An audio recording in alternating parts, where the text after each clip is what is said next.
Hi எல்லோரும் எப்படி இருக்கீங்க? நாங்கள் ரொம்ப நல்லாயிருக்கோம். இந்த வீடியோவில் நம்ம என்ன பார்க்க போகிறோன்னா வாழைப்பூ பொரியல் நான் எப்படி செய்வேன்னு பார்க்கலாமா? வாங்க.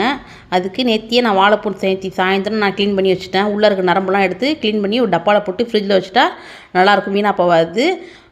சின்ன சின்ன கட் பண்ணிக்கிட்டு வாழைப்பூவை கொஞ்சமாக தண்ணி வச்சுட்டு அதில் பைத்தம்பருப்பும் கொஞ்சம் உப்பும் போட்டு வேக வச்சுக்கணும். வேக வச்சதுக்கப்புறம் ஒரு ஸ்பூன் எண்ணெய் ஊற்றி கொஞ்சோண்டு கடுகு, கொஞ்சம் உளுத்தம்பருப்பு, 2 மிளகா போட்டுக்கிட்டு கொஞ்சோண்டு முருங்கைக்கீரை கழுவி வச்சுருக்கேன். அதை போட்டு கொஞ்சம் நேரம் வெந்ததுக்கப்புறம் முருங்கைக்கீரை வெந்ததுக்கப்புறம் வாழைப்பூ நல்லா புளிஞ்சு வச்சுருக்கணும், நம்ம தண்ணி இல்லாமல். அதையும் சேர்த்துக்கிட்டு ரெண்டும் கொஞ்சம் நேரம் 10 நிமிஷம் மிக்ஸ் பண்ணால் போதும். முருங்கைக்கீரையும் வாழைப்பூவும் ஒன்றா மிக்ஸ் பண்ணிவிட்டு கொஞ்சோண்டு தேங்காய் பூ திருவி வச்சுருக்கேன். தேங்காய் திருவி அதில் போட்டோம்னா சூப்பரான வாழைப்பூ பொரியல் நல்லாயிருக்கும். நீங்களும் செஞ்சு பாருங்கள். நம்ம வீடியோ பிடிச்சா லைக் பண்ணுங்கள், ஷேர் பண்ணுங்கள், கமெண்ட் பண்ணுங்கள், பெல் ஐக்கன் டச் பண்ணுங்கள்.